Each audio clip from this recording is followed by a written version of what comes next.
Do you ever see Dangerous Minds with Michelle Pfeiffer? Hmm.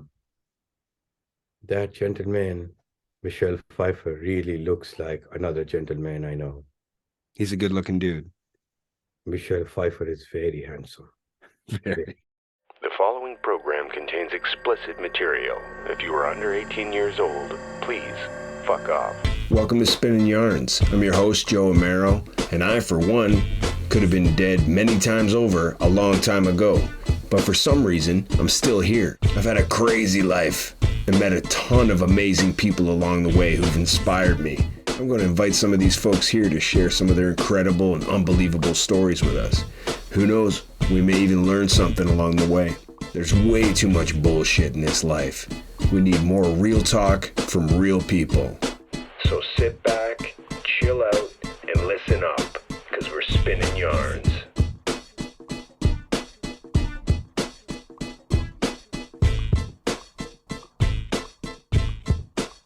King Mizo, formerly known as Unknown Misery, is working on the album of a lifetime. Not only the concept for the album came to him in a dream, but the sounds, the melodies, the instruments, and some of the words and rhymes in the songs. He dreamt he was at the center of a room full of faceless people that were excited and vibing to music. He realized he was at a listening party for the album he would create. He woke up and furiously wrote down everything he could remember. Every sound and word. He hummed the melodies into the voice recorded app so he wouldn't forget. The album will be called The Kohinoor King. King Mizo is the artist formerly known as Unknown Misery.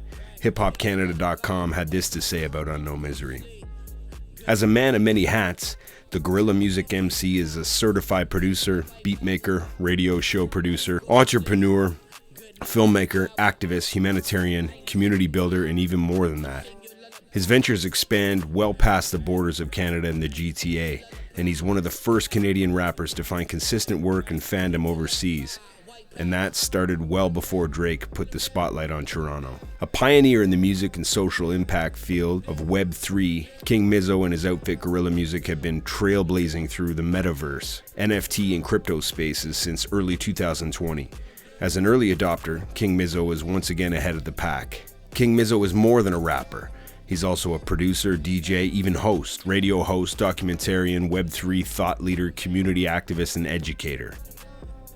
Notable appearances and accolades include headlining tours across Asia, Europe, North America, and Latin America.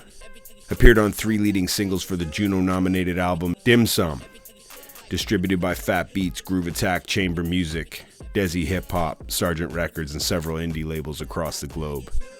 He's been featured on MTV Canada, Much Music, No Jumper, and more. Resident DJ at Decentral Games. Hosted radio shows on Atlantic FM in Athens, Greece, and Ruckus Avenue Dash Radio in LA. King Mizo changed his name from Unknown Misery in 2020 to stay out of the box. He wanted to create music that was genreless, so he did. He didn't want to be followed by the energy of misery. So now they call him King. And I call him a friend. And we're lucky enough to have him here today. Miz, brother, welcome. Yeah. Yes, yo, I'm excited. Yes, I'm excited to see you. It's nice to see you. How are you? I'm good, bro. I'm all right. To be honest, going through stuff as always, or always going through stuff. I'm better than I was yesterday, though, so I'm good. Yeah, and then and probably only half as good as you will be tomorrow, you know?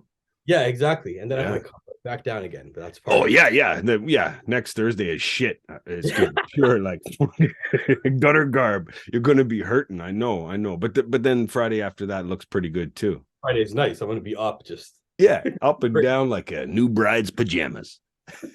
Oh, I shouldn't have said that. I shouldn't have said anything. I don't care. This thing is like this thing's fun for me. This is a new thing I'm doing now. This is my podcast, right? Podcasts have been out for a minute, and I'm jumping in, and because I just know I got so many amazing friends with amazing stories, and it's like, well, just put these up and have some real. Is that marijuana? Is that a marijuana cigarette? It's a marijuana cigarette. All right, bless it up. Are you still bunning the colonizer? As in marijuana? No, the colonizer.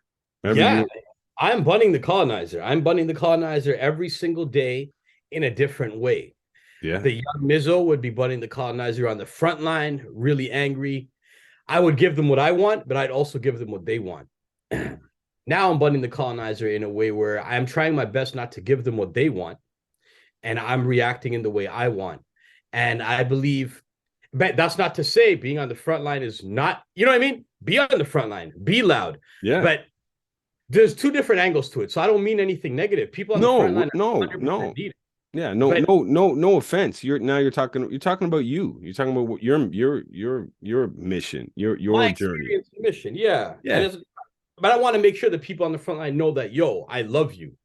And my position right now in life may change. But right now I am bunning the colonizer through educating people who aren't allowed to get education systemically, through educating people about Web3 technology and the ways that the world is moving, because white supremacy is there being racist and sexist and classist as usual. And white supremacy is racist against whites. That's how stupid supremacy is. And but that's what I'm doing. I'm bunning the colonizer every single day, morning to night. And I do that by making sure that I stay as far away from the system as I can. I try not to use their banking as much as I can. I try not to give them an extra dollar as much as I can. I try to hold all my pennies from them as much as I can. No transaction fees as much as I can. And I work in a decentralized space as much as I can and educate people. And quickly, one of the reasons way I'm doing it is working with one of our startups called Candid the Blockchain. Yeah. Hey, man, calm down. We're going to get to all that. Just let's go. Calm down. Don't worry. It's on my list. I would expect nothing less from you. You're just like, you hit the ground running. You've been running for a long time. I met you. Here's where I met you. I had to rack my brain for this one. But I had applied to the transitional year program at the University of Toronto, which was a bridging program to get people with lived experience into university, right? Yep. And I had applied and talked my girlfriend at the time into applying as well. She got in. I did not. So she went, right? You remember Jules, right? Yeah, I didn't know you'd applied and didn't get in. Yeah, that's how that went down. Yeah, so she got in. I didn't. So then once she was in the swing of that, then she met all, the rest of you guys, and then I'd meet you out at the bar, and you'd be chasing all her girlfriends, and and I was like, this guy is jokes, man. And that's where I first met you, and then there was a gap. I had met you, and we hung out solid, pretty good, like a lot of times, and then I didn't see you for years, and then I saw you again during Hobo Banditos. And then Unknown Misery at the time came in, and then we were Peep the Revolution and Mute Screams Mentaltainment and all this, and we were doing shows together and ripping it up and building. We're always building, right? Always. Yeah. No, even sorry, go on. No, you go. I was gonna say, when I met you though, I don't want to forget. Nothing negative, it just is what it is. Look at the growth, right? When we met, we were at some like dingy bar. Like the first time I met you. On college, you had to go down the stairs, and then you're in the tiny like hallway of a bar. Yeah, that's the bistro. That was the bistro. Yeah. And I was just and so were you. And we went outside, and we were blazing. And there's a bunch of us, Buck, and all these people transition year program were there. Yeah. You were there, and I was drunk and ignorant at the time. So were you, and. You don't remember. I don't know if you remember. Like you wanted to fight me almost. Like you came up to the face. Yeah? Like it was one of your old school twitchy tantrum looks. Like you were looking at me, and I won't lie. I was like, this guy looks like he's gonna mess me up. And I was happened? Like, yeah, it was like, the ground. I'm like, you here, bro. And then it was nonsense. It was like, yo, chill, like relax. Yeah. But then literally that same day, within like 15 minutes of us having a standoff, it was back to normal. It was like nothing happened. And that moment, I was like, I like this guy. I get this guy. You know what I mean? Like ups and downs. Every day, all day. Real time. Yeah. Well, like that was a long time ago. Like you said, I was having some serious,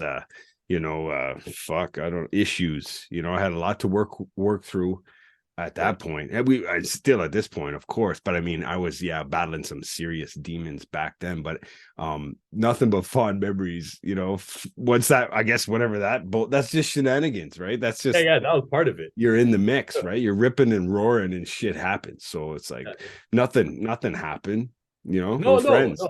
Yeah, You we know? were friends from that moment, man. We were friends from exactly that moment. I was like, yo, I like this guy. And then obviously you probably can go further right now, but when we like continued building, that's when I was like, yo, I love this guy, but I wasn't in the right place to build properly. But I Right. built as much as I could. I Yeah. was I was a flop show. Yeah. Well, for hobos, like in that project. Yeah. You I were was around. flop. You came through, man. You always come through. You came on Hobo TV. We tried to do a tour. We did an album, man, a fucking Class War album. Like that's forever. I love that album still. I'm I so don't. I proud. have a hard time listening to any of that music because of Harry. Still, it's very heavy for me, to get to Yeah. dive into that catalog. But I know I'm blessed and have so much gratitude that there's so much of a catalog, like so much of Harry, right? Like, it's but yeah, but nothing but love. It was good times. And then you took off from right after the hobos thing, and then Harry had to leave, right, because of the law. So he runs away like the gingerbread man fast as he can, right? He heads out to like fucking Fartatoba or wherever the hell he goes, and you keep going, and you like ended up like touring like the world. Yeah. Yeah. Yeah. And it Like was you just were great. you went everywhere. I'm at that place right now. I went everywhere because I had this like courage that you have when you're younger and you still have it in you, but all the worry that like it gets accumulated through life, it makes you less childlike. And when you're less childlike, it's hard to make free decisions like that. But yeah, I toured the world, and usually I was just reflecting this whole week about it because I'm gonna do it again because I want to. I miss it and I want to, so I'm working on it right now. I seen that building up. I'm excited again, and we were rooting for you then.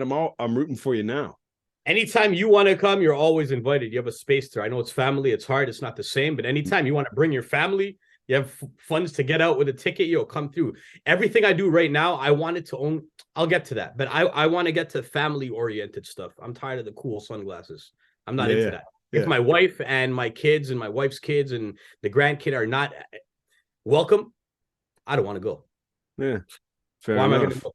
Yeah. You know what I mean? Like, yo, if my real loved ones aren't welcome or safe, I'm not going. Yeah, it just doesn't appeal to you. Yeah. No. Why am I going to go? Yeah. Hang out and be cool? I don't need to be cool for anyone. Pass. I'm cool enough. Cool enough to have a wife and kids. So what the fuck? So Great, you boogied. Tupperware. See, look at that. They don't get cooler than that. They probably got condensation on them. Cold grape. That's cool. That's the birth of cool. Those are the Miles Davis grapes. Yeah, these yo, honestly, man, back then, yes, we toured the world. Yep. And it happened because exactly that. Like, we were pushing, I was pushing as much as I could. I was also in a group called Babylon War Child at the time. Mm-hmm. But before that, I was Unknown Misery. So I was also like booking tours in Europe as Unknown Misery. My first tour in Europe was my thing, Unknown Misery. And then Babylon War Child came, and it was a group effort. Everyone is actually working together, even now as an adult, I'm seeing it. When you finally get a small group of people working together, you are so amplified and it comes to life. Mm-hmm. And the whole group didn't work together, to be transparent, but a few of us did. And our first show, we were, our ghetto Canada tours, sometimes we're on couches, we don't know where we're going to sleep, but it was fun. And one of the shows we did, a name I really don't want to mention unless it comes up, a rapper I used to work with who turned into a Nazi, man. He actually at that moment said, hey, we're on a couch in Calgary. He's like, yo, Miz, I got a way to get you guys to on a show in Hodonín, Czech Republic, a small town. I'm like, really? I'm like, how much are they paying? He sends tickets? I don't know how it works. He's like, nah, bro, you got to pay your own tickets. But they said they'll give you 200 euros. I'm like, when is it? I remember it was like a year later. I'm like, yo, tell them yes. And the other one of my Raph was like, nah, it's not going to happen, man. It's hard. And I was just like, yo, bro, put it on the thing. I don't care. This is an honest time. Like Raph, I have no foul intentions with anyone, but Raph was like a pessimist. You know what I mean? Like, that's why me and him had to separate ways for many reasons, and power to him. But hey, we walk different paths. You know what I mean? And, but at that moment, it was just like more like, yo, if it's written, we're coming. If it's on a poster and the poster is posted, we have to get there. And I'm not just manifesting it on my own now. Everyone who sees that poster is manifesting us showing up to Hodonín, Czech Republic. We got there. I arrived with 200 euros in my pocket and a spin of the CDs. We had a great concert. It was at a festival. We performed day 2. There's a vodka machine in our room. I was just going crazy. I was like on tour, like, yeah. I was around. We're on stage. People are rapping our lyrics. I couldn't speak to half of them in English, but we were just speaking in vibes, but they were rapping our lyrics in English. And I remember the tent starts coming down after the high. Everything's gone.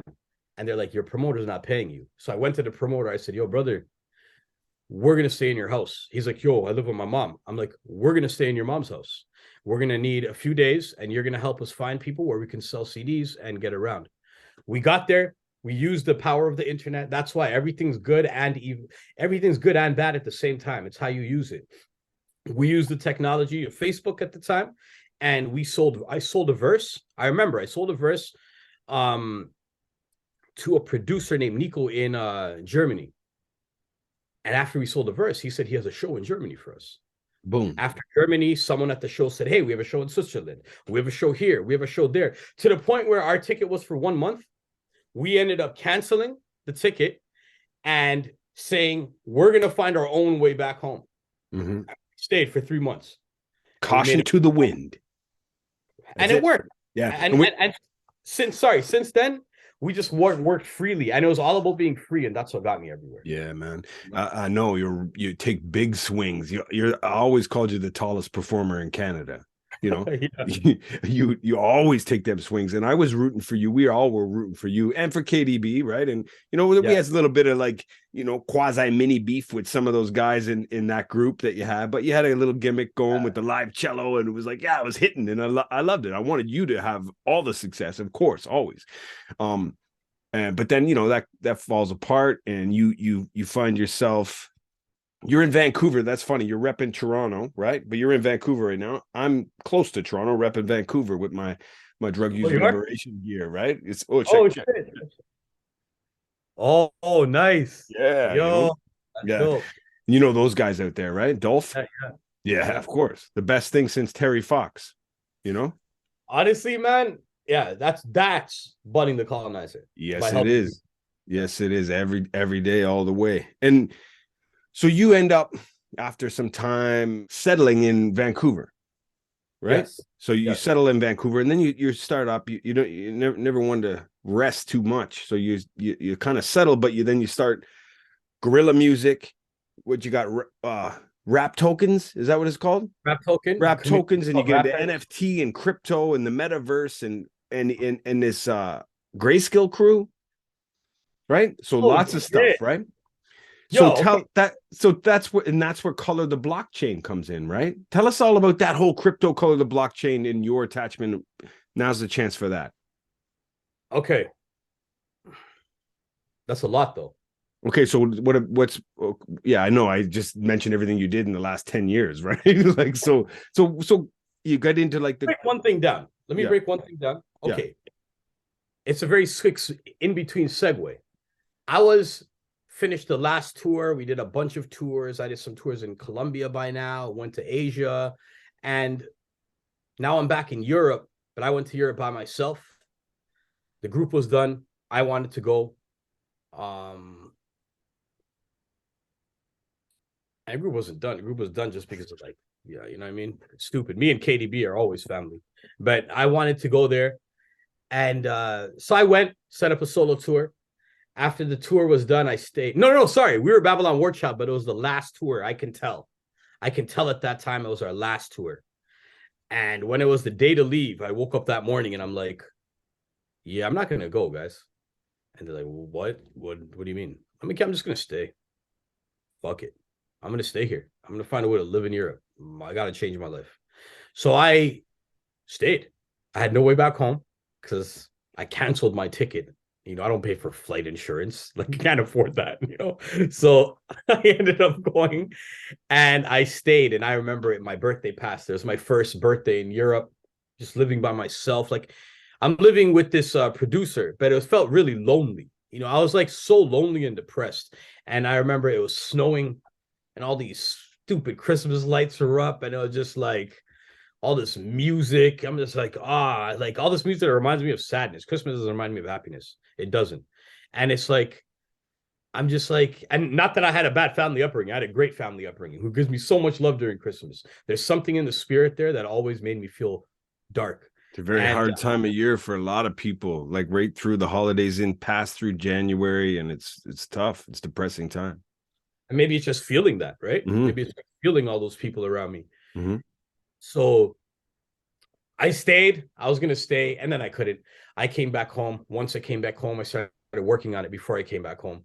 And I got a job in Vancouver, working at First On Site, where I'd speak with, run assemblies and workshops, speaking to kids in around BC about online safety. I won't lie. When I first got the job, it was just to get out of there and be able to move to Vancouver. I needed a change. I didn't know where to go. That happened. That's where I got the job. I asked a bunch of my contacts and friends around the country. And when I went there and thinking it was just a token job, I was like, wow, this is actually really important. Mm-hmm. I didn't understand how important it was, for young kids growing up in technology. Yeah. And that job became a great job. And that's how I ended up there. Then like 2020 basically started the crypto stuff. Until then I was doing harm reduction work, all that other stuff. Yeah, you were into social work and on the front lines there. Bunning on the front lines with the gang. Yeah. But then you got into cryptocurrency. I remember right away and then we reconnected over the telethon, right? I was doing Drugs, the musical, the telethon, and you did the pre-show, right? And we connected there, and you're always on about this crypto, and I'm just like, I don't know, man. Like, it's not, I don't know. I can't even, count. No, that's not true. But but you got right into it. So you started with NFTs, or talk about your entry. Yeah, your entry into that world. My entry was to Bun The Colonizer. Again, it was the first week of the pandemic in 2020. Before the first week, me and my wife just went to Europe in 2019. In 2019, me and her were like, I want to travel again. I miss it. I want to travel. I want to connect with humans. I want to make music. I want to perform. I want to build with kids, And she's like, so do I. I'm like, let's go. So we did it. We put our stuff in a storage and we just went all of our kids are older, live different places, and my daughter, I've just reconnected with her. We can talk about that later, but I wasn't living with her, so I could do all that. And we booked I got off stage in Greece and I looked at someone who, a show host, Agalos, who interviewed me a few days ago. So I got off stage and I went up to him. He's like, great show, bro. I'm like, thank you, brother. I'm like, I had this idea. I had no idea. I thought of it on the spot. I was like, I had this idea, man. We're going to run a radio show where we're going to send you music and us talking, and you're going to translate it, put it on the FM dial. They did. So long story short, we were supposed to do a lot of things in 2020. When 2020, the pandemic hit, basically I was like, F the banks. I see what the banks are automatically doing. If the first thing they're not going to do is stop rent, not defer shit, stop it. You know what I mean? Then bun these people. These people are more evil than I even knew. And I'm like, I'm out, man. I'm not doing this anymore. So I said, I'm not going to use their banks. I'm going to stay away from all of their systems as much as I can. And the first thing I thought of was, during that week, I'm brainstorming. How do I survive? I'm like getting guitars because I'm like, when we run away and the zombies are after us, I need something to make music for my own brain. So I'm like, I'm gonna buy a guitar, figure out how to play it. Like, or you could you could break the neck off it and stab a zombie too. One or the other, man. Be like the Crow. The Crow had a guitar, didn't he? Yo. Didn't he have a guitar walking around? Did have a guitar. Yeah. I'd have on a harp to have the angels. Harp? I wanted to make sure the angels. Or with me. Do you bust us a little jam on that harp, man? No, I don't know how to play this shit. Oh, okay. I just vibe.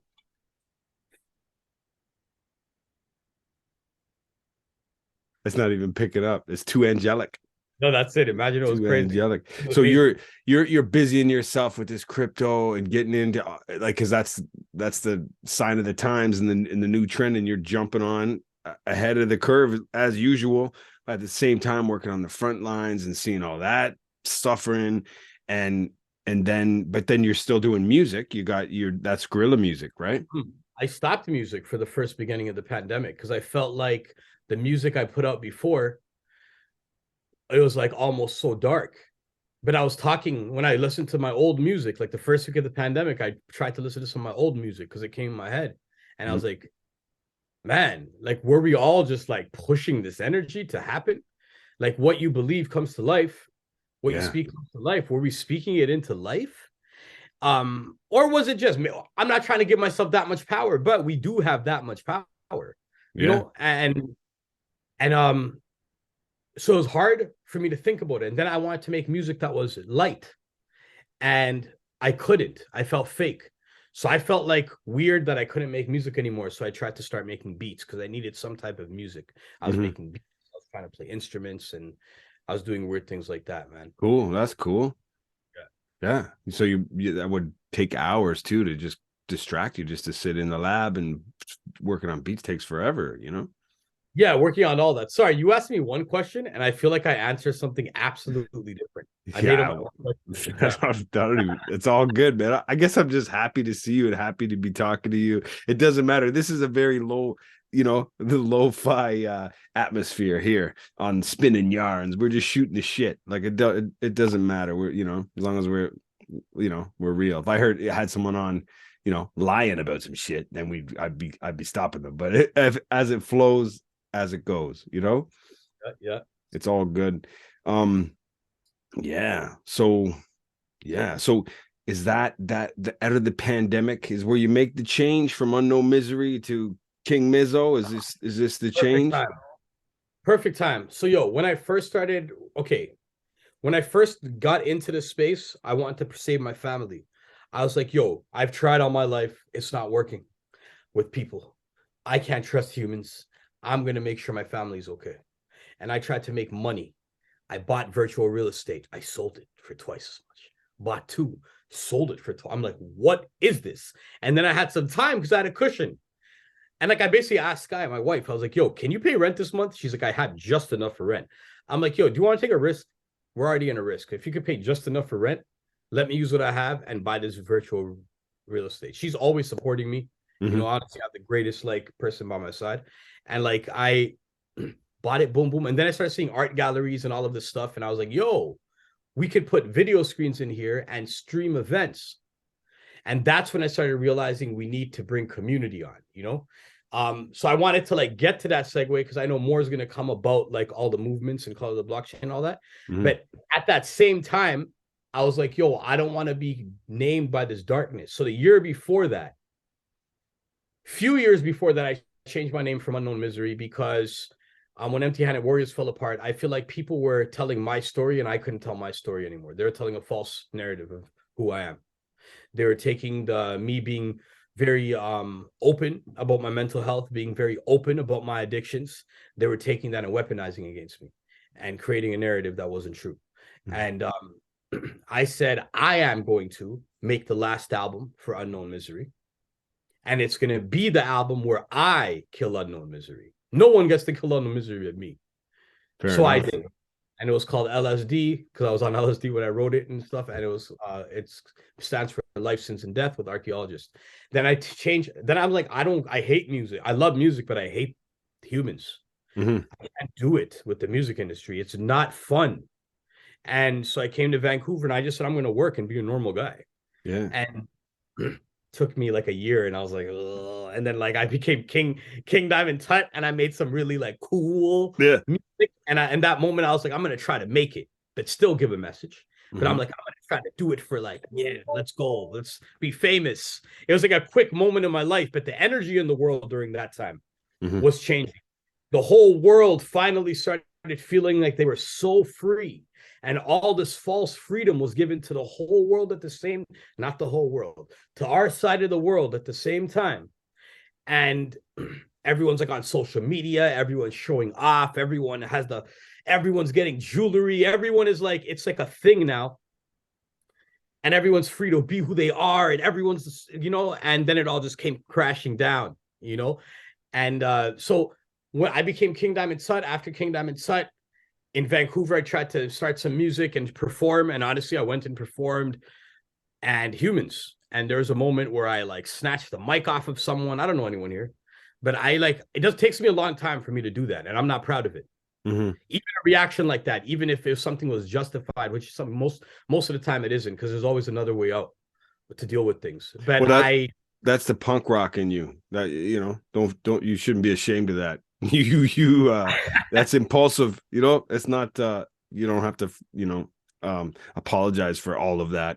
You know, that's how it was supposed to be, really. And then the bigger thing, you know, like, fuck it. You're in a metamorphosis.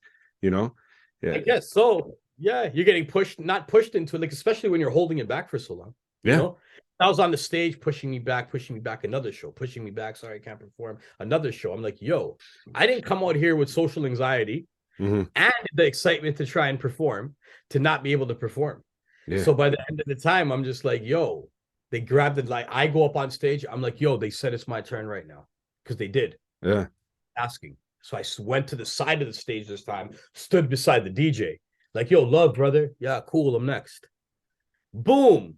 He turns on he's not even about to, he turns on someone else's beat. And the host from that side of the stage, all of a sudden, the host moved. And so I basically got cheesed. Whatever. I don't want to glorify that moment, but I went and snatched that mic, and I was really angry. And after that, there's a lot of like lashback from the little hip hop community here. And there's a lot of great hip hop artists in Vancouver. Lots. Mm-hmm. You know? But there's also, to be absolutely blatant, there's that group that's like only white rap, to be honest. And like, it's very segregated. It's very wrestler. It's wrestling rap. Swollen Man was going to suck some cock. I don't know who they are, but you had to spread your wings, man. You're turning into the Mothra. You had to spread your wings and fly. So you snatched the mic. I don't give a fuck. Fuck that guy. And then you killed it, right? Yo, then sorry, I'm going off, brother. Am I like fucking this shit up? No, man. No. Okay. Because then after that, I just went off and I left. Boom, boom, boom. There's a few battle songs. Some people battled me. I battled all of them one by one, and then it was like done. Mm-hmm. And I was like, yo, Bun this. I'm not doing this. It's not fun again. And it's like, yo, why isn't it fun? And I'm like, yo, I'm just going to make music for myself. Mm-hmm. That's what I'm going to do. I'm just going to make music and not put it out. But it's hard to make art and not share it for me. Mm-hmm.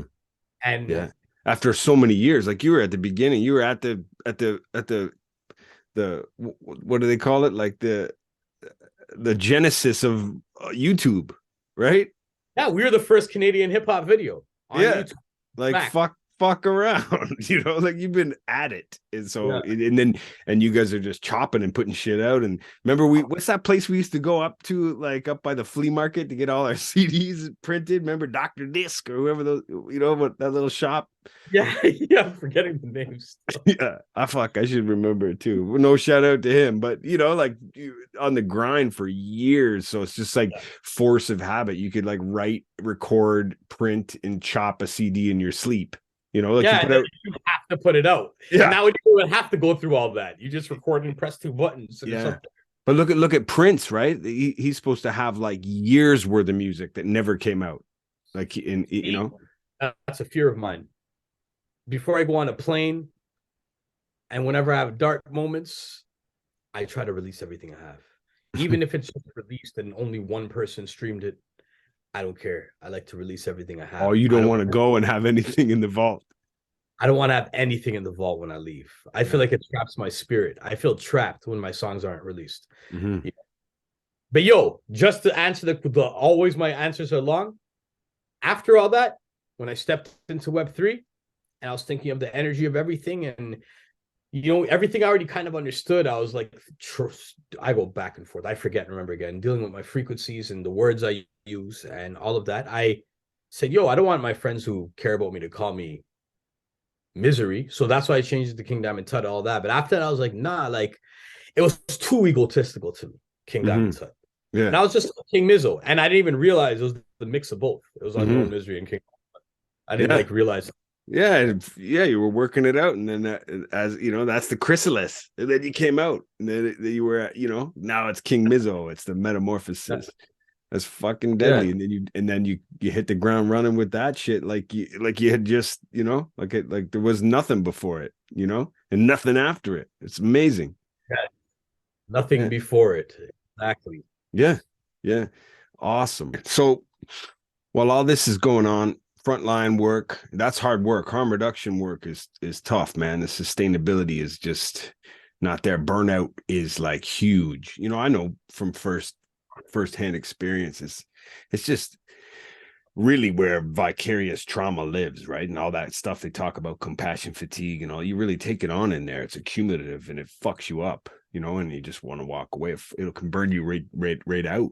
And so I know you're like they used it against you to talk about where you would use to talk about your struggles and mental health issues and stuff, but you've you fucking bun them too, and you've always been an advocate and honest about all that stuff and upfront about it, which is ultimately what is going to help people, right? And I know you, just like everyone else, you know, you had some struggles in that time too, and you're just not afraid to talk about it, right? 100%. Yeah. So what do you want to talk about, like what that looked like? Yeah, like back in the day, it was like a lot of basically depression. Understanding now, I'll talk about it now from now's perspective, right? I was dealing with a lot of addiction because I was hiding from my depression. I was hiding from my thoughts and I didn't want to deal with them. So that's what I feel. I was dealing with a lot of addiction for that. Uppers, downers, lots of alcohol. Alcohol would lead to uppers and downers, you know. Maybe some cocaine for a few days, and then just to get a little balanced, maybe like a tramadol or something, you know? Yeah, And I always said that cocaine was a gateway drug. yeah, yo, 100%, yo, but no, that's what it was to me, man. And nowadays, when I won't say I'm sober, I would say that I had a moment, like I don't do any hard drugs. I still smoke weed. I go on and off with how much I smoke. I'd like to eventually smoke nothing because I'd like to be happy in my own mind. And that's the last one, you know. So alcohol, I went from putting cold turkey, like I couldn't have a drink because it would lead to everything else. To where I found the balance where it's like I could go out, have a drink. I could like go, not go out. I don't go out, but I could go to dinner and I can have a glass of wine. And it wouldn't, for me, it's not for everyone. For me, that was okay. And I felt less, yeah, you know, I feel less manic about it, like overthinking, like, oh, am I messing up? Am I guilty? Like a lot of guilt came from that too. Years and years of hiding my addiction from people. And all of this is like everything I've done blacked out, you know, it's a lot of guilt. Yeah, So I think a lot of the relapse in people comes from the stigma attached to it, with all that guilt and shame. And like, I'm a big proponent of like not beating yourself up. You know, if you chip off and you know, and you slip up, like it's not the end. You know, it doesn't make you a piece of shit. You know, like you're still alive. do your best and you're improving. If you're improving, if you're accountable and you're doing your best. And like that's what I try to remind myself too. And I'm like, okay, so I'm doing that. I'm doing those three. And so now in life, at this point, it's like I'm going back and forth. Like I recently hit like a new low, but then like I had another one before, and then I got better. And it's like I'm learning and it's beautiful. Yeah. There's something about being able to overcome your personal spiritual, you know what I mean? Yeah.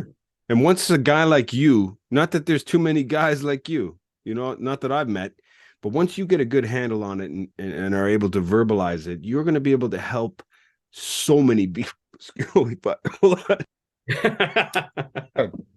That was some praise for you, and I coughed all over it like I was lying or something. I wasn't laughing. I was serious.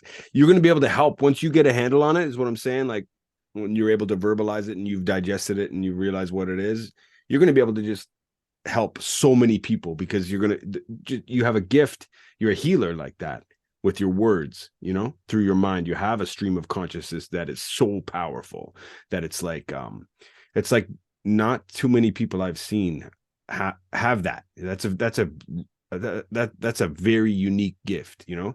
And whether you got your ups and downs, you're just a human and you've never pretended you were, anything else, you're just an honest guy. But once you get a handle on it, the power in your words are incredible. And the whole world knows, just like those Czechs, yeah, man, like they knew your words and they couldn't speak English, but they know Bun The Colonizer, man. Like I appreciate it, man. Thank you, brother. And the thing is, I'm at a point in my life where I'm moving from what I'm making music and I'm enjoying it and I'm about to go perform everywhere. But while I keep doing that and loving it, that's not my focus, even though that's going to happen because it's going to be part of everything I'm doing. Yeah, you're focused on some health. I see you with your blue teas and your herbal cigarettes, and you're pushing these products and you're using things and you're sharing what works for you, right? I'm going to share my ups and downs.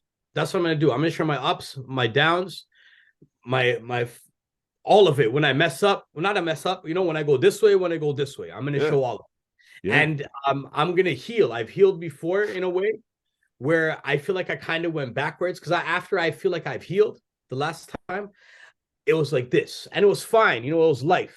But this recent one, I feel like I fell. Yeah. And I have some climbing to do and that's fine. So when I climb, get back on that common ground and I start climbing higher, I'm good, but I've done it before. I'm going to do it now, but this time I'm going to do it in the public eye. I'm going to keep making music and putting it out there. And I'm going to, I miss workshops. I'm happy you said that. Thank you, because I miss workshops. I miss facilitating workshops. I miss facilitating assemblies, working with human beings. I miss working with human beings for human beings. And I miss creating curriculum, alternative curriculum, and all of these medicines.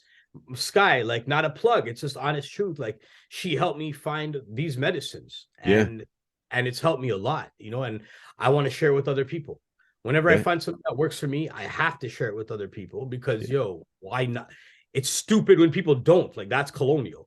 And so enter the color the blockchain, and this is where you took everything you learned about NFTs and crypto and building in there in that virtual property, or however you called it, and then you built color the blockchain, which is basically a workshop for people, right? You're bringing it to people. And Color the Blockchain provides equal access to Web3 and technology through providing resources such as computers, internet cards, and general tech, and basic education delivered in the cadence of pop culture. So it's every day. People can hear it and understand it. There's like a language barrier when it comes to understanding and learning. There's a language barrier. People don't want to learn a lot of other things because of the language barrier. And I'm not talking it's not English. I'm talking about the style of language. Like, for example, in Canada, if you want to write a grant, a lot of artists grow up saying they won't fill out grants because just the way you got to do it is, honestly, systemically, it's built that way. That's what I believe. So it can be like, what do you mean? Here, this is for everyone. But the people who get it are the people who don't really need it. Yeah, and then everyone else just gives up because it goes along with the rest of the shit they're suffering with. Yeah, and it's not made for them. No, so you're kind of like you're the cool step teacher. You're like a young Michelle Pfeiffer walking in there, right? Dangerous Minds in a gangster paradise, and you're being like, that shit's not gonna fly with me, and you're breaking through. You're just like a young Michelle Pfeiffer. I'm gonna make a song called Young Michelle Pfeiffer. Y'all get on that with you. Yo, we should do that together. Young Michelle Pfeiffer. Yeah, it goes like this. You want a Young Michelle Pfeiffer? Bust it. All right. Young like Michelle, not Obama, Pfeiffer. On the roof, play the piper. They all talk shit in their diaper. They all get washed with the wiper. Little bugs, they get squashed with the ants. Moving up, that's what we do. We don't dance, but when we dance, they look cause it's so nice. Look at this when we gotta grab the mic, grab it, toss it, pass it round. Yeah, all my friends are white trash, male baloney. Pseudo anarchists, government control freaks. Sit around bitching about the state of the country, never taking action, misery loves company. Call me twitchy catcher cause I'm fucking sick. Way more than you can imagine, I'm a nasty prick. Go right ahead and ask a man, that's my clique. And you can call me Joey Hansen when you sucking my dick. Boom, boom, boom, boom, boom. Shout out to Michelle Pfeiffer. Michelle Pfeiffer, we made us started a track, yo. Yo. But I love it. I love it. You're going to bring it to them every day in the new way. Like it doesn't, like Color the Blockchain. When I seen you doing that, it was fucking amazing. It was like, this guy is never going to stop. Whatever they throw at you, like you're like a Ginsu knife. You chop, you slice, you dice, you know, you're going to. I'm not stopping. I'm going to say, I'm not stopping. I can't. No. And I'm good, but I'm focusing on what makes me happy now. And what makes me happy is doing social impact work. It makes me happy. Yeah. It makes me happy when I do it in my own way. You know, I don't need anyone breathing over my shoulder. And I want to make music while I'm doing it. Yeah. That's it. And the thing is, that's why, like, yo, right now our mission actually is, our first mission on Cardano is to get 5 computers to bring to an indigenous community in Canada, in BC, and videotape the whole process with their permission and consent, and use that as a proof of work to get more. If we could bring 5, you know, and expand more. You know, we're working with someone in Mexico right now who maybe, so I don't want to say the name, so maybe where it's not solid out there yet, you know, but it's basically just to bring computers where they can set up a studio, bring a mic. It's just like the Dolph thing. They're like, here's the model, here's the clean drugs, right? And we give them to people, they use them and they don't die. Now fucking do it on the federal level, same as your blockchain. It's like, here's what you can do. Imagine now to take it and do it with all your, you know, big Canada money. Bro, we're here to teach people to come here, because when I stepped into place, Color the Blockchain was created as a response to blatant racism and sexism that we've seen in Web3. In 2020, the first few groups we joined is like DAOs and organized, like you join communities. That's what you do. Mm-hmm. And I was blocked from a lot of them after, because my wife saw a lot of racism. I saw a lot of sexism. I saw a lot of racism and witnessed both. But I felt the racism, and I was like, they're called blatant. Someone is being called the N-word on the Twitter feed. Pretty basic racism, right? Yeah. On the level of racism. And then, so what happened? I responded. I'm like, yo, this is this space. I thought we're a community and we're all going to make it. What is this? No one was responding. I started getting on my Twitter feed. I was getting messages, pictures on my live feed that everyone can see. Pictures of Nazi flags, Hitler youth rally photos saying this is where Web3 is going to be soon. I'm getting blocked from different communities. At that moment, I am so mad. I'm saying crazy shit. You know, some people are messaging me like and saying, yo, Miz, they're baiting you. They're baiting you. You know, they want you to freak out. And then, you know, they've done it already. I've lost a few times. That'll never happen again. And if it does, that's okay. Sometimes people need one. You know what I mean? Mm-hmm, and the thing is, it's like, yo, all I remember is when this was happening, people were telling me, yo, Miz, we're going to be a millionaire. We're going to be millionaires in like a year. Just chill out. I'm like, what? Let this poison brew on a new dimension that we're building on our world, so they can colonize this dimension again. Because whether we like it or not, this technology is here. It is being used. The governments are creating their own currencies, which aren't decentralized. And the space that we are working in is decentralized, which means the people own it. Not one person, not one entity. The people own it. And on top of that, it's like this space is filled with a lot of bullshit. And there needs to be more of us, people that think like us, and we need to be here now. That's why there's so much fear. On the news, when they tell you go do something, maybe think about it first. This is my opinion. On the news, when they tell you don't do something, maybe research it, because you might want to do it. You know what I mean? You're a troublemaker. You're a troublemaker since you were a little kid. I can see you, because I bet you had that little goatee when you were a little kid too at school. I could see you back there. The tallest kid in the class, and you're a troublemaker, and that's why I'd want to be your friend, and that's why I'm happy I'm your friend today. And that's what you're gonna go down in history. You already have, because you never pull punches, you never shut up. Why the fuck should you? You're on the right side, so you're gonna take the big swings and let them hear it. And you got a big voice, and you're so articulate that they're like, holy fuck, this guy's smarter than me right out the gate. Any conversation you're in, they're like, especially when some fucking Nazi, like, well, they're gonna be like, oh, holy shit, you know, he talks like he's from the TV. I can't Henrietta, I can't argue with this fella. No, he is intelligent. Yeah. Yo, man, honestly, that's what I'm saying. Even talking to those guys, like, no use, man. Do your thing, yo. Like, you guys, like, they can do what they do because they're irrelevant. It's like the only thing that pearls matters to swine, right? It's like throwing your pearls to swine. Yeah, right. And they cover them with sleeves. There, don't give them nothing. Give them, Diet Coke. You give them Diet Coke, and you give them Chick-fil-A, and they'll be happy as a pig in shit.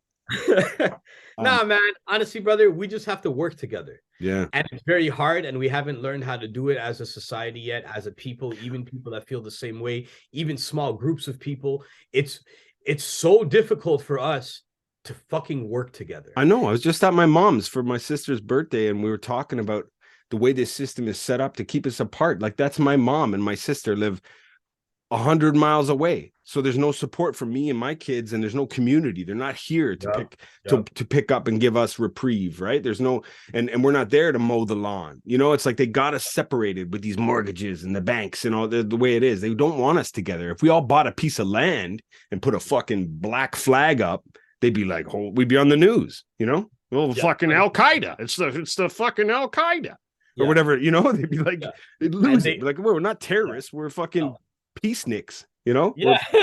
Fuck up. They'll come into this base that they think is like something. Yeah, David Koresh, and you're just in there. Vegetables here. It's like, vegetables in abundance, guys. They're using the Lord's name in vain. Yo, fucking bullshit. But that's what we got. You got the jam, man, and you're gonna do your thing, and you got into comedy through mental health too. Was a big help for you. You told me that came out in your interview in the pre-show for the telethon, how comedy, you have such a great monologue in there about how it really kind of saved your ass, and it is the best medicine, right? Comedy, like, we gotta laugh, and you always love a good laugh. I know that about you. And then but then these characters start to come out of you, and you got to do some more shit with that. That's why I was hoping, I know this is the King Mizo episode, but I was really hoping if you were in the right mode, I saw you had that marijuana cigarette. Maybe you were feeling loose as a goose, and you'd invite Wet Water Miz to come in and say hello to the fine people at home. Wet Water's ready. These guys are ready. And before I do that, I want you to know that, honestly, and just like me and you talking, I want you to know, it's like, yo, bro, like, I'm inspired by what you do. Like, I watch your videos, I watch your skits, I love them, and they inspire me. And it's like, what I'm doing is I've been like slowly putting out like one clip like a day for the past 30 days.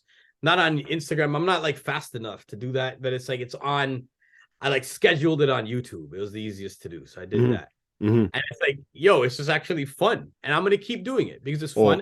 I want to end up doing stand-up one day. Like, you're fuck stand-up. You're a sketch artist, man. And let me try and interview this Wet Water character. It's ball popping with Wet Water Miz. So, yo, we got Wet Water Miz in the house here, and I don't really know where you came from. You came out of nowhere, as far as I'm concerned. I know you're a country boy. Why don't you tell us all about yourself? I'm a country man, first of all. Use your pronouns and proverbs properly. I'm a country man. Don't come off screaming. I appreciate you, but I'm a country man.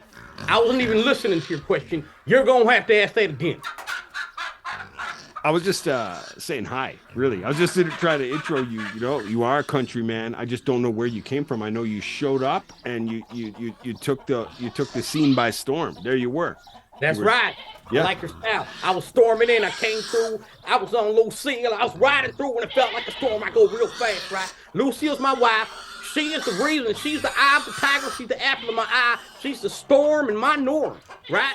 And I go through with Lucille. I jump on Lucille. She's my lover. She's a lover of mine. She's a horse. People say you can't love horses. I can love horses, and I don't care what they say, right? Okay. But that's how I come in. I bring the storm. I got storms. I've been burning hay. I burn people's hay with storm, with fire. I'm not sure what questions you're asking, but I'm just thinking of Lucille right now, and like really love her, and I miss her. That is admirable. Yeah, you to love and marry and ride and be with a horse, man and horse, country man and horse. Lucille. Country man and horse, the country man, the. The one and only, yeah. Good command. Are you from are you from Edmonton out there, or where you at? Where you at? I am Edmonton, partner. I'm Edmonton. I'm Calgary. I'm Alberta. That's me, right? Yeah. I'm the brownest cowboy in the West. I've been there since day one, since hay one. Some people say day one. I say hay one. I've been there since hay one. Most cowboys are just cowboys. I'm a cowman. Different. Got you. And you got. I already been so hyper, but they've been trying to take my flares recently. Like, oh, you ain't really this and you ain't really that. Now, you see the tabloids might not play in your side of town, but in my city, it's playing all over the place. Wow, they're trying to taint your reputation. That's right. That's not right. Yeah, not right at all. No, really piss me off. Really get me frustrated. What are the questions you got? I'm really busy. I'm always doing things. You know, I come from a lot of bull pumpers. We've been bull pumping for years. I got to make money. We're pumping bull after bull after bull. Ain't no bullshit when I'm around. And if there is, take the bullshit. We make something of it. Something out of nothing. We're making money off these bulls. They used to start bull pumping. When I came around, I changed the whole generation, added a whole new section to our company, and it was basically the bullshit. I take the bullshit, transform it, put it in the soap, a little bit of clay, hold it together, and there you go. Put it in the package, send it right out. People love it. Soap? Yeah, bullshit. Fantastic. That's wow. I don't even have like questions prepared for you. I feel horrible now because I should have done my research. I'm just happy you made an appearance. Being on TV, partner, don't talk about being happy. Don't apologize. Just tell me if you don't watch TV, then that's the only way you won't see me. I'm everywhere. And if you ain't writing the right channel, maybe you got to get more numbers because I'm in the higher up cable numbers because people love me. They want me in the higher up channels. You see in the bottom channels, you got certain type of shows.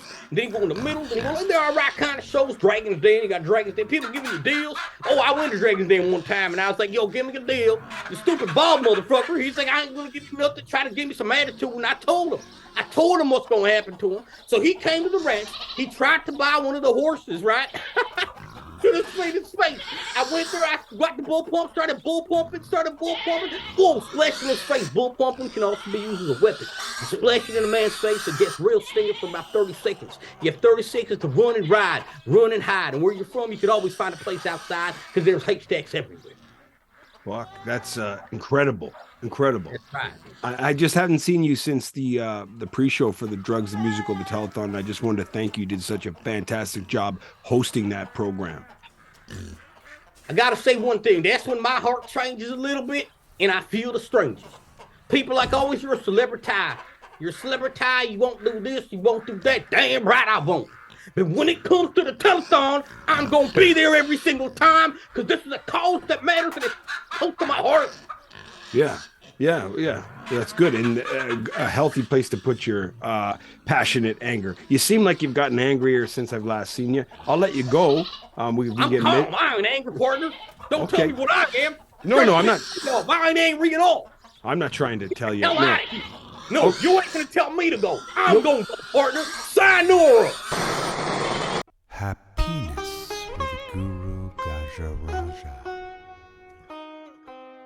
Oh, ladies and gentlemen, this is the Guru Gajah Raja. Am I pronouncing that correctly?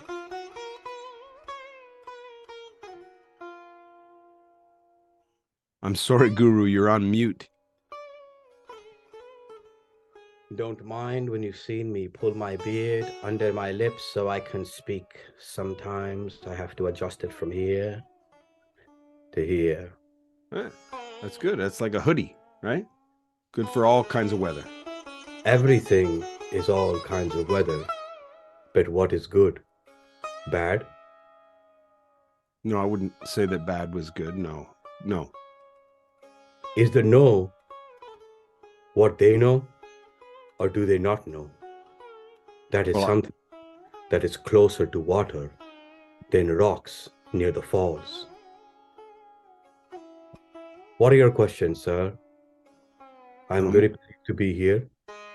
Is this satsang or is this interview? This isn't just a casual interview. Casual. Look into the gaze of my eyes. I see you. You're a beautiful man. Thank you for spending a little time with us. What can you tell us about I don't know, like, have you heard about the mayor of Toronto resigning? Everybody is worried about what has happened to the Venus. Where does the Venus go? Is the Venus over here? Is the Venus over there? One Venus on this side is okay to the people. The same Venus on the other side is okay to another people. The perversion is always in the governmental. Well, you said a mouthful there. Yeah, since day one, right? I'm not down with the monarchy myself. I wish there was a better world for all of us where we could live communally, and I grow cabbage and share and trade for your radish, and I could fix your fence and you could teach me arithmetic, some kind of barter. Do you have any insight into the future or some advice, even just how to get us happy? How can I be happy? Well, cabbage will surely make the smell amplify in the fart. It does that. Yeah, it does. It's But smile. If you're happy, if you want to be happy in the future, if you want me to answer the question, I can.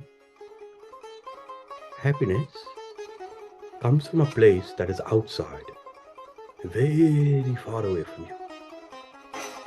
So you must run. You get up and you run. There is a map that you need to get to this happiness. I have the access to the map and I share it with all of my followers. I have something, I hope this is being streamed live because I want people to know. I will give you the map. You donate small donation to Gold for God. You give 14 karat gold or 24 karat gold.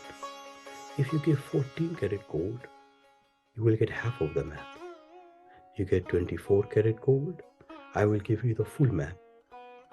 And it will show you where happiness is. It is a place that is called the destination over there. But okay. So 14 or 24 karat gold, gold for God, and you'll show us the happiness. Okay. Well, that's a good little plug for your thing, but I'll have to look for some gold. I don't know what I have around. Probably just plated. Could I? I don't know. I guess I couldn't get just some kind of mantra or something for just like some gold-plated costume jewelry, or I'm looking for a quick fix, basically. Oh, quick fix is very easy. In this world, if you want to get fix it in the faster, you just have to make sure the fixing is in the heart of your middle. And you must look inside of it, but understand that outside is not the same where it is in the center. But both sides are the yang and the yin. Or is it the yin and the yang? Wow, that does clear the mind. Yeah. Thank you for that. Wow. Do you ever see Dangerous Minds with Michelle Pfeiffer? That gentleman, Michelle Pfeiffer, really looks like another gentleman I know. He's a good-looking dude. Michelle Pfeiffer is very handsome. Very. Yes. Listen, Guru, I thank you. I'm forever grateful for you blessing our presence here today. I appreciate it. I know you're busy and your time and mind is always better served elsewhere. You are correct, and you have been absolutely the blessing. I have shining upon for the free donation. I would giving the whole vibration, but I must tell you that from my vibes are better when they're vibes. So I give you the whole vibration. You take it as a whoa, whoa, whoa.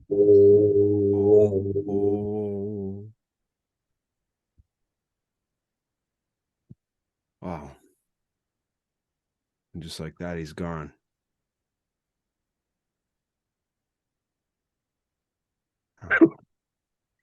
Miz, yo, we got fucking few minutes left on the clock. Last words, run it down. You're gonna run it down. Take it to town, man. What's up? Tell the world. I love all of you, but everyone, please just do what makes you happy. Do what makes you happy, but remember, there's a few things that will help you stay happy. Is learn how to work together. It's hard to work with a lot of people. Find one person you could work with. Work with them. Try to create something. Try to do something for them once a week, and they could do something for your vision once a week. And we can just keep building like that. Find another person that you can do that for. Don't do something when you're burnt out, but let's help each other. That's what we have right now. We got to help each other. That's all we have to do. I will keep making music. And if you see it somewhere and hear it, you could tell me you like it. That'll make me happy. Other than that, if you have computers you want to donate, go to colortheblockchain.org and donate computers. We take any computers and we're going to rebuild them. We're going to link up all your links to whatever audience we have. It's very, very small at this point, but you know, everything helps.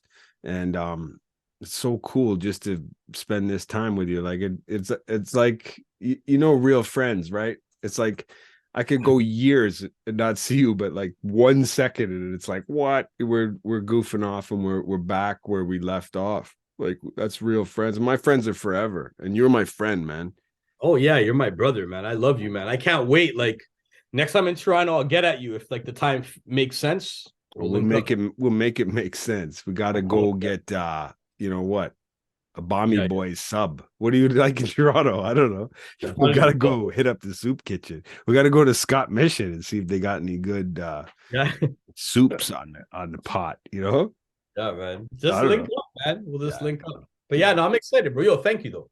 Yeah. And my Kendra sends her love, man. Made sure to tell you, like, you know, let Miz know, you know, and all my love and all my support, all my good vibes go to you and all your friends, Wet Water, the guru, everybody, you know, everyone you touch. And my love to your wife. I haven't met her, but I know I love her because you love her. Can't wait till you meet. Yeah. Tell Kendra I said what up too, and I can't wait till you guys meet. Can't wait till you like I meet your kids and shit, and like shit, where do you meet? Great. I'm actually excited, you know, because it's been a long time. We watched your videos, you know. Sometimes once we went through like a whole marathon of your videos. I appreciate it, man. Yeah, I'm gonna have the girls on like as a guest on the pod, so you're gonna get to see them that way first, probably. Nice. They're fucking hilarious, but so are you, and you're lovely as always, and I'm glad you still got that light, and don't suffer alone, man. If you ever get deep into that valley, man, reach out. I'm always there, you know, for a call, you know. Yeah, no, I appreciate it, bro. For real. Same thing for you. Yeah. No, I'm good, man. I'm just like, this is life. Yeah. You know what I mean? You got it. Yeah. You're looking good. I know you're there. We're good. We're gonna make it. I'm gonna go film a music video now. Like, do it, man. Do it. I love it. King Mizo. Hey, man. Peace be with you. Let the peace be known. Yes, peace. Always good to reconnect with Miz. Powerful ally. When Miz is doing good, we're all doing good, because you can see how contagious he is. So articulate, so intelligent. He's a real force, and man, I'm lucky to have him in my life. Keep your enemies close. Keep your friends closer. I'll see you next time on Spinnin' Yarns. Spinnin' Yarns is brought to you by Hi-Fi Umbilical Productions. We're 100% DIY with zero tolerance for intolerance. Spinnin' Yarns is recorded on stolen land in front of a live studio audience. You can connect with us on Facebook, Instagram, Twitter, YouTube, Gmail, and Linktree at Yarn Spinnin'. Please like, follow, and share to show your support. We're building this together. Spinnin' Yarns is available on Spotify, Apple Podcasts, and everywhere else you kids go for podcasts these days. Check out our Patreon if you'd like to help out the show, and you can always find us on the web at our landing site, joeamaro.com. If you'd like to be a guest on the show, reach out. Let's shoot the shit. We're just spinning yarns, connecting with respect and respecting the connections. Peace be with you, and let the peace be known.